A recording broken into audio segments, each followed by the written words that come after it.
नमस्कार दोस्तों। आपने फिल्मों में तो बहुत सुना होगा कि लड़की ने गाना गाया, लड़के ने गाना गाया और लड़की प्रपोज हो गई और उससे उसको मोहब्बत हो गई। लेकिन दोस्तों, आज दिल थाम के बैठिए, बहुत ही अब इस कहानी ये कहानी तो रियल है, लेकिन आप सुनोगे आपको हंसी भी आएगी और आपको ये भी लगेगा कि यार, लड़कियां, औरतें कितना गिर सकती हैं या उनके विचार कितने गिर सकते हैं। कुछ औरतें ऐसी होती हैं जो लड़के के बारे में कुछ नहीं जानती हैं और उसका चेहरा देख लिया और उसको क्या बताऊं, कुछ देखा नहीं सुना नहीं, एकदम फिदा हो गई। उसने एक गाना सुनाया, लंबे बाल बढ़ा लिए और उसके ऊपर फिदा हो गई। दोस्तों, कहानी बहुत ही इंटरेस्टेड है और वीडियो को लास्ट तक आप देखिएगा तो ही आपको आनंद पूरा मिलेगा। दोस्तों, इंटरेस्टेड भी है और सोचने पर मजबूर भी करने वाली कहानी है कि भैया ऐसा कैसे हो सकता है और ऐसा हो रहा है हमारी समाज के अंदर। दोस्तों, तो आप हमारे चैनल पर नए हैं तो चैनल को सब्सक्राइब कर लीजिए दोस्तों और बेल आइकन को प्रेस कर दीजिए, जिससे आने वाली हर एक वीडियो आपको मिलती रहे। दोस्तों, ये कहानी है जो उत्तर प्रदेश में मैनपुरी नाम की जिला है और उस जिले में एक कुरावली नाम का क्षेत्र है, यानी कि कुरावली पड़ता है। और कुरावली में एक व्यक्ति रहता था, राजू नाम का। राजू का काम था, राज मिस्त्री का काम करता था दोस्तों, और बहुत ही सीधा साधा व्यक्ति था। उसको अच्छा खासा काम करते हुए देख के उसके माता पिता को लगा कि हमारा बेटा अच्छा खासा काम करता है तो क्यों ना ही इसकी शादी कर दी जाए। उन लोगों ने कई जगह देखी, लेकिन कोई लड़की उसको पसंद उन लोगों को नहीं पसंद आ रही थी। उनके माँ बाप ने, जो राजू के पिता और माँ थे, उन्होंने पूछा राजू से कि बेटा एक बात बताओ, हम कोई लड़की अगर वो लोग जो है ना, उनके राजू के माँ बाप जो थे, राजू के लिए जब लड़की देखने ले जाते थे, राजू से बोलते थे बेटा तुम भी चलो क्योंकि तुम आपको जीवन निर्वाह करना है। लेकिन राजू कहता था नहीं, माँ बाप से अपने कहता था कि तुमने मुझे पाल पोस कर इतना बड़ा कर दिया तो आप भला मेरे बारे में कैसे बुरा सोच सकते हो। दोस्तों, राजू की एक जगह मैनपुरी जिले में एक जगह उसकी शादी तय कर दी जाती है। दोस्तों, राजू जिस लड़की से शादी तय की जाती है, संयोगवश उसका नाम रजनी होता है। दोस्तों, रजनी और राजू की जोड़ी बहुत अच्छी बनती है। शादी होती, शादी के बाद में राजू और रजनी बड़े ही प्रेम पूर्वक रहने लगते हैं। दोस्तों, रजनी अपने घर पे रहती है और राजू का दिन भर का काम क्या था, राजू दिन भर राजमिस्त्री का काम करता था। दोस्तों, अपने काम के प्रति उसका बहुत ही रुझान था और शाम को आता था, रोज की तरह सुबह जाना और शाम को आना, खाना खाना और फिर बिस्तर पे सो जाना। और वो अपनी पत्नी को बहुत ही प्रेम करता था। पत्नी उसकी जो भी कहती थी दोस्तों, वो अपनी पत्नी की बातों के ऊपर बहुत ध्यान देता था। एक दिन की बात है दोस्तों, उसके गांव में एक पिंटू नाम का लड़का रहता था, जो कि उसके पड़ोस के सामने वाले घर में रहता था। दोस्तों, गांव में वो बहुत खुराफाती था, यानी कि जो राजू है ना, राजू की शादी के पहले ही वो शहर निकल जाता है। शहर कहाँ जाता है? ग्रेटर नोएडा में काम करने के लिए। दोस्तों, ग्रेटर नोएडा में पिंटू जाता है और जाने के बाद वहां पर क्या काम करता है? लेबर का, यानी कि राजमिस्त्री के पास लेबर का काम करता है। कौन? पिंटू। पिंटू काम करता है तो वो वहां भी कुछ नहीं बना पाता है, लेकिन एक चीज जरूर बना लेता है, वो अपने बालों को बढ़ा लेता है और अपने नाखूनों को बढ़ा लेता है। कुछ लगभग 1 साल तक कमाने के बाद में वो घर वापस आता है और अपने नाखून और एक चश्मा बहुत अच्छा खरीद लेता है और उसके साथ साथ वो एक बढ़िया सा फोन भी खरीद लेता है और अपने गांव में कुछ थोड़े पैसे लेके आता है, जो सबको खिलाता और पिलाता है और अपने गांव के बच्चों के साथ में जो है ना, उसके उम्र के बच्चों को स्टाइल मारता है, मतलब यानी कि बालों को झटक देता है और कहता है वट के साथ रहने का।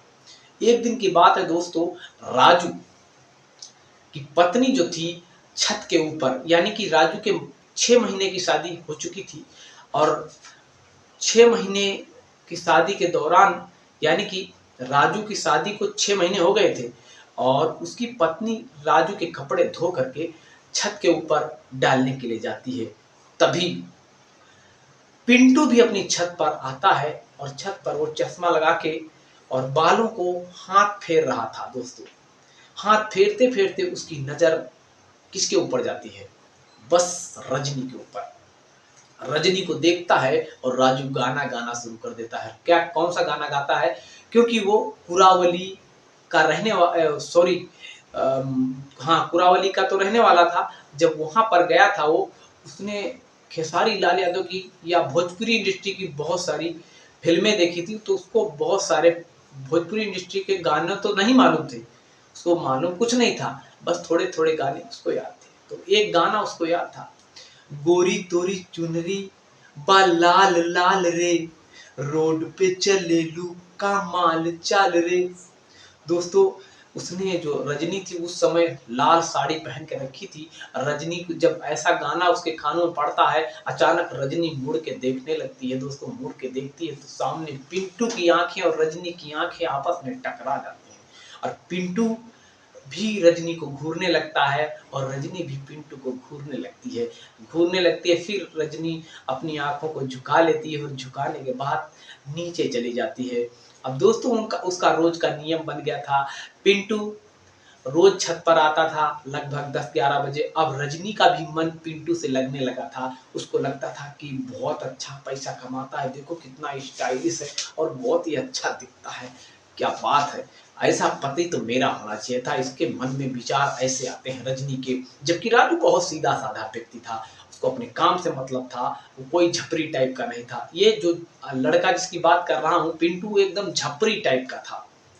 अब झपरी पिंटू को देख देख के रजनी के मन में, कहते नहीं है, एक भावना उत्पन्न होती है पिंटू के प्रति की काश पिंटू मुझे मिल जाए। अब पिंटू वो रोज सुबह उठता है, जब उसको देखता है बस वही गाना, गोरी तोरी चुनरी बा लाल लाल रे, रोड पे चले लू का माल चाल रे। दोस्तों, वो इसकी बातें सुन सुन के बहुत मुस्कुराती है और अपने आप में सिमट जाती है। एक दिन की बात है, रजनी खुद अपने हाथों से एक लेटर लिखती है और लेटर लिखने के बाद में गली में नीचे फेंक देती है। जब गली में फेंकती है और पिंटू को लगता है कि रजनी मेरे को ही इशारा कर रही है, वो जाता है और उस लेटर को उठाता है। दोस्तों, लेटर में कुछ भी नहीं लिखा हुआ होता है क्योंकि वो रजनी उतनी पढ़ी लिखी नहीं थी। अब उस लेटर को उठाता है पिंटू, तो उसमें देखता है रजनी का नंबर है। वो तुरंत ही रजनी का नंबर डायल करता है। दोस्तों, अब तुमको पता होना चाहिए, जो पिंटू था, अब पिंटू के घर में उसकी कोई वैल्यू नहीं थी। उसके घर वाले उसकी शादी के लिए कोई रिश्तेदार भी तैयार नहीं होते थे, क्योंकि उनको उनके घर वालों को, पिंटू के घर वालों को पता था कि पिंटू कुछ भी नहीं कमाता, इसलिए इसकी शादी करने से कोई फायदा नहीं। अब पिंटू को भी एक औरत की आवश्यकता थी, क्योंकि उसकी भी जवानी चरमरा रही थी। उसको भी लग रहा था काश कोई लड़की मिल जाए तो जीवन सुधर जाए। अब उसको भी एक बहाना मिल गया और एक लड़की का नंबर मिल गया। अब वो उसको तुरंत डायल किया। डायल करने के बाद में अब रजनी और पिंटू की दोनों की बातें चलने लगी। दोस्तों, घंटों घंटों तक रजनी पिंटू से बातें करती थी। अब इसी दौरान राजू की माँ रजनी से पूछती है कि तुम बात कहाँ करती हो, लेकिन रजनी कभी भी नहीं बताती थी पिंटू। वो कहती नहीं, मैं ऐसे ही बात करती हूँ, अपने माँ बाप के पास बात करती हूँ। दोस्तों, अब कहते नहीं है, अब कुछ दिन के बाद में रजनी जो है ना, एक दिन अपनी सास ससुर से बोलती है, मम्मी हम बाजार जा रही हैं थोड़ा और फिर अभी आ रही हैं।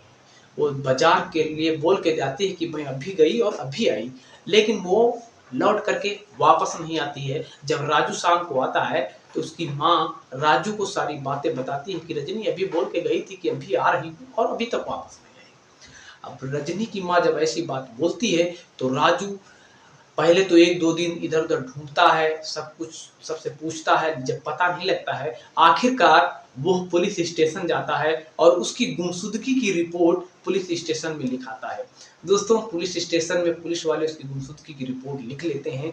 रजनी को यहाँ-वहाँ ढूंढते हैं, रजनी नहीं मिलती है। कुछ दिन के बाद दोस्तों, रजनी जो थी वह, अब रजनी का जो पति था राजू, थोड़े थोड़े दिनों के बाद में जाता रहता था और पुलिस से पूछता रहता था, कहीं सर जी कहीं पता लगा, कहीं पता लगा। एक दिन कुछ लोगों की जानकारी के अनुसार से राजू को पता लगता है कि राजू जो है अपने माँ बाप से बात करती है। तो राजू के जो सास ससुर थे, राजू के जो सास ससुर थे, अब पुलिस उसके घर पे जाती है, दबिश देती है, यानी कि प्यार से जाती है और उसके नंबरों को उसके पिताजी के और उनके माँ से पहले पूछती है पुलिस कि आपको रजनी के बारे में कुछ पता है। दोनों रोने लगते हैं, कहते सर जी मुझे कुछ नहीं पता, मेरी बेटी कब की चली गई, मुझे खुद ही बहुत अफसोस है। अब मैं सोचता हूँ कि रजनी आ जाए, क्या करूँ सर जी, ऐसा कह के रोने लगती है। तो पुलिस वालों को उसके रोने पर भी डाउट होने लगता है, क्योंकि रोती है, कुछ रोने का कहते हैं एक सैड तरीके से रोने का तरीका कुछ अलग होता है और एक एक आम आदमी रोए तो अलग होता है। तो दोस्तों उन लोगों ने कहा कि अपना मोबाइल दीजिए। मोबाइल देने के बाद उनके मोबाइल नंबर ले लेते हैं और नंबर लेने के बाद पुलिस जो है ना उसको नंबर को ट्रेस करती है। जब ट्रेस करने के बाद में उसमें लिस्ट में कई सारे नंबर निकलते हैं, उन्हीं में से एक रजनी का भी नंबर होता है। पुलिस वाले रजनी का नंबर निकालते हैं और निकालने के बाद उसकी लोकेशन देखते हैं तो ग्रेटर नोएडा की एक लोकेशन मिलती है। अब पुलिस वहां पर ग्रेटर नोएडा में दबिश देती है। दबिश देने के बाद में अब रजनी को पकड़ के ले आती है। रजनी को जब पकड़ के ले आती है दोस्तों, फिर उसके बाद में उसके घर पे फोन करती है राजू को। अब राजू तुरंत बहुत खुशी के मारे उसको, उसके जो मन था ना एकदम प्रफुल्लित हो रहा था कि रजनी मिल गई। बेचारी पता नहीं क्या हो गया था, उसको कहाँ चली गई थी। वो उसके माँ बाप दोनों राजू के तुरंत थाने पहुंच जाते हैं। लेकिन दोस्तों उनकी अचानक आंखें फट जाती हैं। कब? जब रजनी के गोद में एक बच्चे को देखते हैं तथा रजनी का बढ़ा हुआ पेट देखते हैं, यानी कि रजनी एक बच्चे को हाथ में ले रखी थी और दूसरा बच्चा उसके पेट में, यानी कि प्रेग्नेंट थी। दोस्तों जब प्रेग्नेंट देखते हैं तो अवाक रह जाते हैं। अचानक पुलिस फिर उससे पूछने लगती है, तब रजनी पूरी कहानी बताती है कि सर जी एक बार मैं गांव में जब नई नई आई थी, शादी होकर लगभग 6 महीने हो गए थे, तो एक पिंटू नाम का जो व्यक्ति था वो मुझे देख करके गाना गा रहा था और मैं उसके ऊपर फिदा हो गई थी, यानी कि मुझसे उससे प्यार हो गया था। उसके बाद में मैं उसके साथ चली गई और वो कैंसर का बीमार, उसको कैंसर हो गया था क्योंकि वो बहुत दारू पीता था। और जब कैंसर उसको हो गया उसकी डेथ हो गई। डेथ होने के बाद उसका एक दोस्त था, उसने मुझे साहस बंधाया, मुझे सांत्वना दी, मुझे प्यार से समझाया, फिर मैंने उसी के साथ शादी कर ली।